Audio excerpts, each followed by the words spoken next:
waaw man maa ngi tudd Salim Ngom nekk chercheur ISRA mais également di coordonner lu ñuy wax projet Pataye mu nekk projet boo xam ne dafay yëngu ci lu ñuy wax agriculture écologique maanaam projet boo xam ne mbéy mu sell la ñu koy taxawal waaw donc li ñu tax a daje fii mooy ñu jéem a fexe tënk ab document boo xam ne dafay nekk comme ni ma ko waxee rek document tableau de bord boo xam ne dañ koy jox état bi bu ko defee état bi dugal ko ci politique agricole am bu ko defee ñu mën ko appliquer ndax ñi nga xam ne ñooy jëfandikoo outils yi nga xam ne ñu ngi koy développer pour agriculture bi mën cee jot looloo tax ñu daje fii tey. Nguur gi li ñuy xaar ci moom bëri na parce que déjà comme ni ñu ko waxee rek ak PNIAS c'est-à-dire programme d'investissement agricole bi maanaam yaakaar naa document bu ñu ko tënkee te def ay recommandations yoo xam ne c'est pertinent état bi non seulement dina ko mën a dañ ci mën a def ay jéego.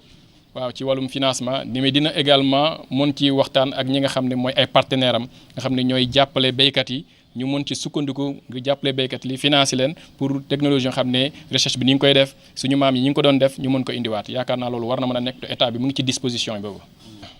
parce que am na lu ñuy wax sécurité alimentaire mais y a ce qu'on appelle également sécurité sanitaire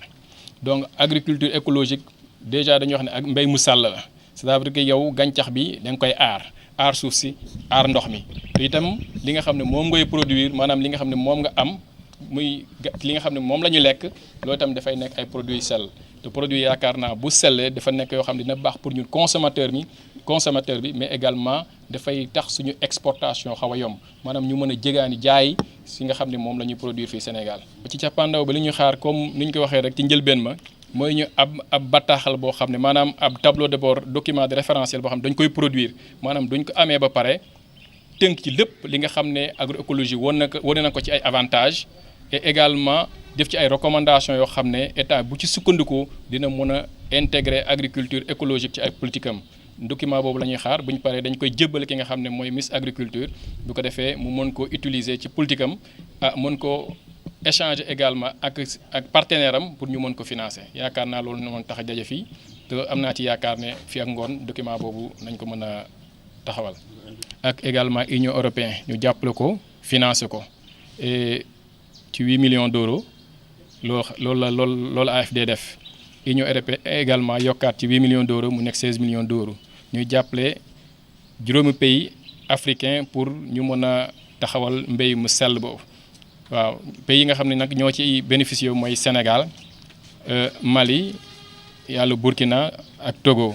voilà ak Côte d'Ivoire donc pays yooyu maanaam CEDEAO da leen financé pour ñu lu ñuy wax projet pilote maanaam ñoom dañuy mel ni dañuy essayer waaw yaakaar naa dañu am ay résultats bu ñu amee ay résultats yeneen pays mën ci sukkandiku également pour mën a utiliser suñu résultat pour mën a def la promotion lu ñuy wax promotion agroécologie. xëy na foofu laa waroon commencer nag ñu daje fii nag wax dëgg yàlla neex na trop neex na ci dégg ndax ñu ngi daje mooy béykat yi ak ñuy wax association société civile ñi nga xam ne ñoo fi nekkal askan bi waxatuma nag béykat yi ñoo fi daje tey daje fi ngir jàppale état bi ci document boobu muy wax na mooy document référence boobu waaw ñu koy wax GDSP yaakaar naa ñoom dañ ci gën a leeral dañ ci indi gën a leeral yu am solo mais bu ñu nee daal groupe la boo xam ne dañuy daje di def dialogue di ci waxtaan ngir ànd ak état bi ngir régler problème mu béykat yi yaakaar naa loolu moo ñu fi tax a daje tey. Abdou Aziz Badji nekk béykat ci goxu Ziguinchor nekk président pencum béykat yu région Ziguinchor nekk secrétaire général FONGS action paysanne ba pare nekkal fii groupe dialogue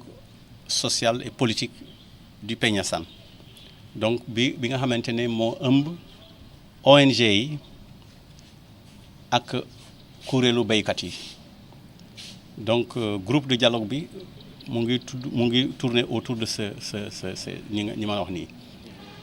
mais atelier bi nag ndaje bi pinc bi lu ko tax a jóg parce que am na ay jéego yi nga xamante ne gouvernement Sénégal dafa am engagement di tëgg programme national d'investissement agricole et de sécurité alimentaire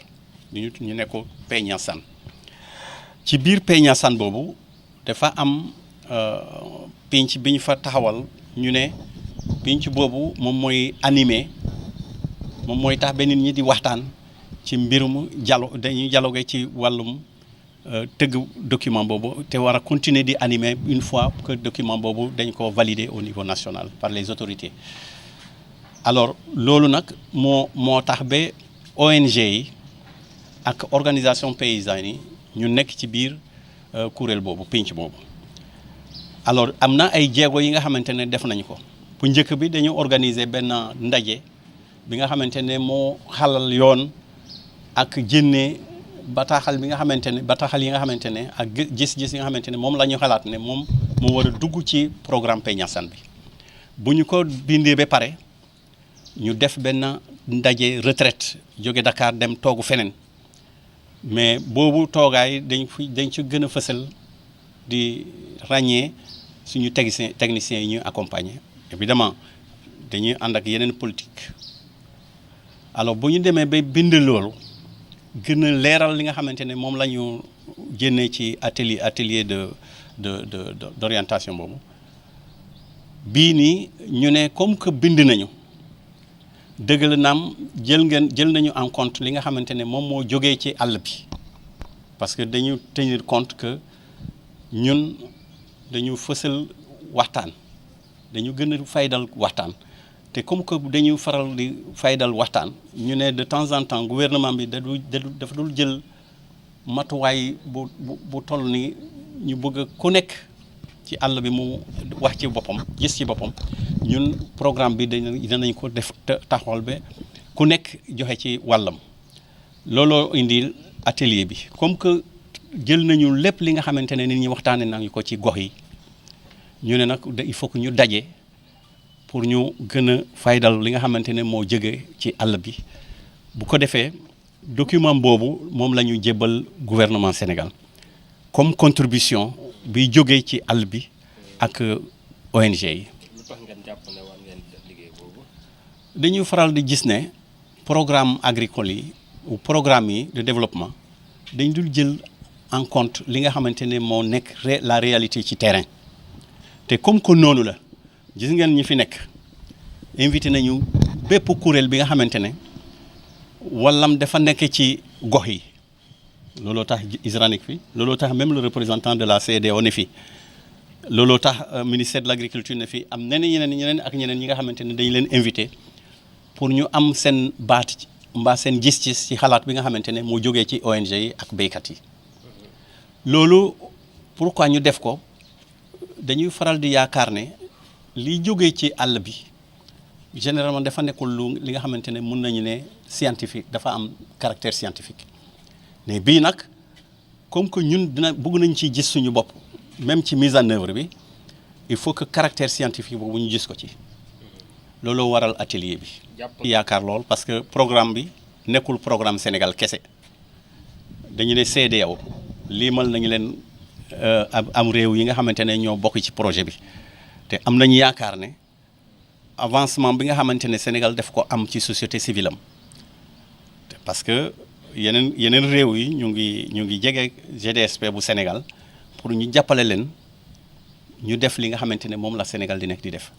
te am nañu yaakaar ne bu ñu jébbalee suñu xalaat bi gouvernement daañu ci def seen kent nay kattan pour ñu jël ko en compte ci politique agricole yi. wolof man damay ñëw fii tey nekk Modou Lamine Sonko conseiller technique ci ministère de l'agriculture ñëw fekkee atelier ZSP mooy kuréelu baykat yi ak organisation société civile ñëw fekkee seen atelier ci li ñuy contribuer ci document bu ñuy tuddee revue conjointe du secteur de l'agriculture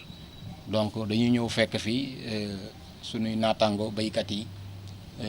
pour fekkee un peu ci liggéey bi ñuy def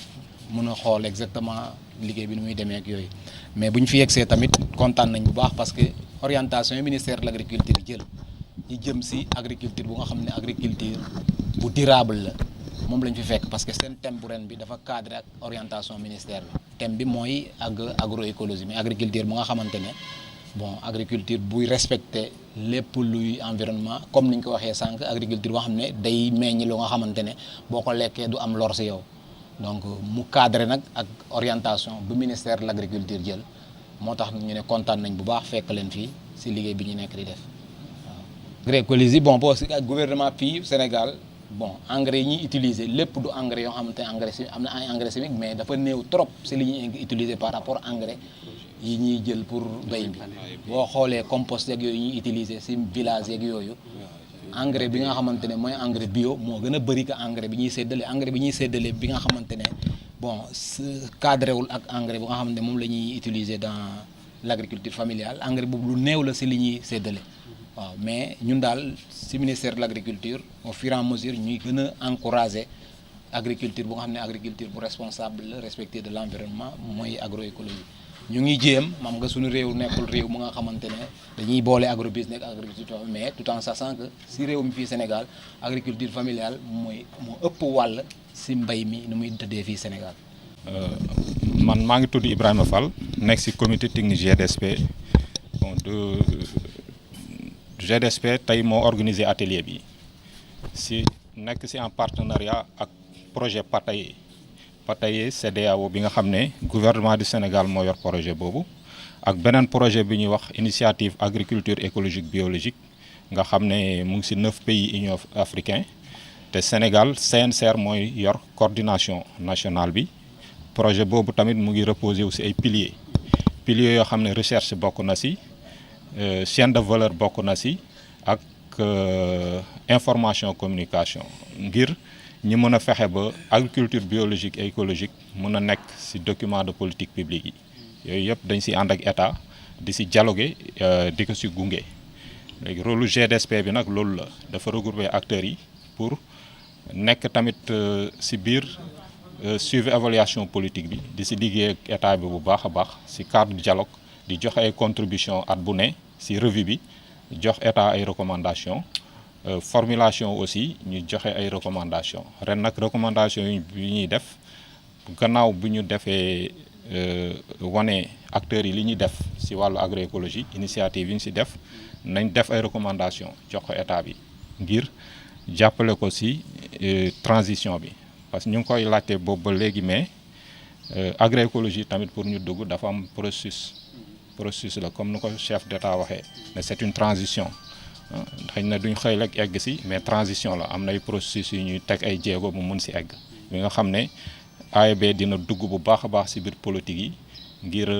li ñuy ragal ndax daanaka am na ba pare ci environnement bi ñu mën a sauver environnement bi comme nu ko waa ISRA waxee sauver environnement bi ak ci nit ñi seen wàllu lekk ñu mën a am ay produits yu sell ngeen mën di ko dundee waaw ndax état bi mu ngi doog a def 5e édition revue bi nga xam ne tamit recommandation la yu Union africaine joxe ci cadre PDDA bi parce que PNA comme ni ñu ko waxee mooy déclinaison nationale PDDA dafa jóge ci gis-gisu chef d'État yi ñoom ñoo dajee Union africaine depuis 2003 ne dañuy bokk benn gis-gis pour développer agriculture africaine fii ak 2035 du ko état bu ne di def PNA-ZAN mu nekk cadre de référence de la politique agricole dëkk bu ne léegi ci principe yi nga xam ne moo yor gouvernance bi mu mel ni ay responsabilité mutuelle xam ne day boole ñëpp parties prenantes yëpp bokk ci ak lu ñuy wax redevabilité mooy ñuy rendre compte ci cadre boobu la revue bi inscrire nga xam parties prenantes yi ci bokk yëpp bi yoon état day joxe day def revue globale wane engagement yi mi moom naka la ko defee fan la ci toll mais it société civile dafa jël ay engagement ci processus bi te tamit day wax fu mu ci toll ba noppi jox état ay recommandation xëy na yiy weesu def nañ ko comme bi année bi weesu def nañ ci wàllu engagement yi les 7 engagements de Malabo nga xam ne chef d'État yi ñoo ci tënku ne nii la ñuy doxalee agriculture bi fii Sénégal wane woon nañ ne engagement bu ne fii ak fii lañ ci toll joxe ci ay recommandations yi weesoo defoon nañ ko ci investissement yi les investissements agricoles yi am Sénégal ñu wane ne aussi acteurs yi OP yi am na lu ñu ci def am na part boo xam ne def nañ ko ci investissement yooyu yëpp wane nañ ko ren nag ñu jël thème agroécologie bi pour que vraiment cette fois-ci ñu dugal ko bu baax a baax ci document politique yi